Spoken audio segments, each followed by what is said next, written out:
Guys एक 12 साल का बच्चा था जिसका नाम रवीन भाई था। वो अपने मामा के घर घूमने के लिए आया था। तो उसके मामा के घर एक बात कही जाती थी हमेशा कि एक खंडहर जैसा बिल्डिंग मैदान के बीचों बीच, तो वहाँ पे कोई भी नहीं जाता, तो वो भी वहाँ पे ना जाए, ऐसा उसको मना किया गया था। वहाँ पे बाउंड्री टाइप का कुछ भी नहीं था, क्योंकि लोग वहाँ पे ज्यादा जाते नहीं थे, तो उनका कुछ बिगड़ता नहीं था तो अच्छा था। लेकिन वहाँ पे एक बाउंड्री होना चाहिए था, लेकिन वो उन्होंने नहीं किया था उस गांव में। तो वो बच्चा एक दिन खेलते खेलते सोचा कि मैं वहाँ पे जाके देखूंगा सच में भूत है या नहीं। तो वो बच्चा वहाँ पे चुपके से गाँव वालों से छुपते वहाँ पे गया। तो वहाँ पे एक बड़ा सा मैदान था। जैसे ही वो उस मैदान में जाने ही वाला था, तो एक गांव वाला ने उसे देख लिया और उसे रोक लिया।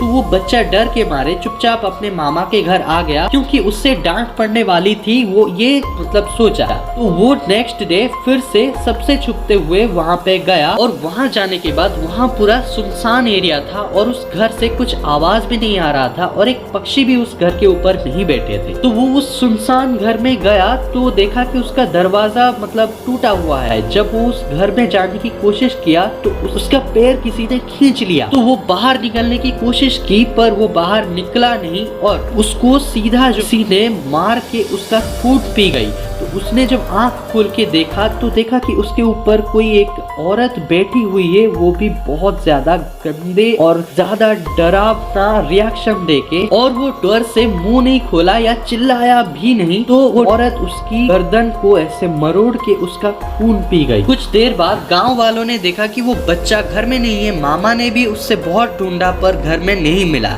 तो वो निश्चित रूप से बहुत ज्यादा डर गए। तो उन्होंने गांव वालों से पूछा तो कोई भी बच्चे को नहीं देखा था, लेकिन एक गांव वाला जिसने पिछले दिन देखा था उसने बताया कि वो खंडहर के पास गया था, लेकिन उसने उससे पकड़ लिया था, इसलिए वो वापस चला गया। तो वो सब गांव वाले मिलके उस खंडहर में जाके जब ढूंढने लगे उस बच्चे को, तो उस खंडहर के अंदर एक बहुत ही ज्यादा बदबूदार लाश पड़ा था। जब उस लाश को उन्होंने पलट के देखा तो उसका जो गर्दन है वो उखड़ा हुआ है, और उसका गर्दन से बहुत ज्यादा खून बह रहा है और मक्खियां भिनभिना रही है। तो गांव वालों ने जब उस बच्चे के मुंह को देखा तो वो उसका भांजा था। उसने जल्दी ही एम्बुलेंस को बुलाया, लेकिन वो बंदा मर चुका था। उसके बाद वहाँ पे एक बहुत बड़ा बाउंड्री ऐसे घुमा दिया गया, और उस जगह पे कोई भी अब नहीं जाता।